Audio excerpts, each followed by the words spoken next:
Hi hello ನಮಸ್ಕಾರ ಎಲ್ಲರಿಗೂ.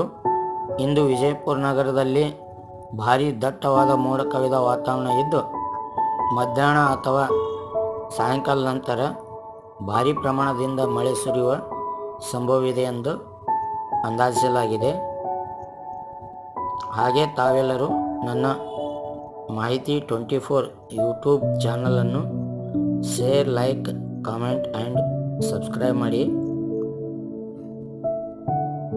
ಎಲ್ಲರಿಗೂ ಧನ್ಯವಾದಗಳು. Thank you. Have a nice rainy day. ನಮಸ್ಕಾರಗಳು.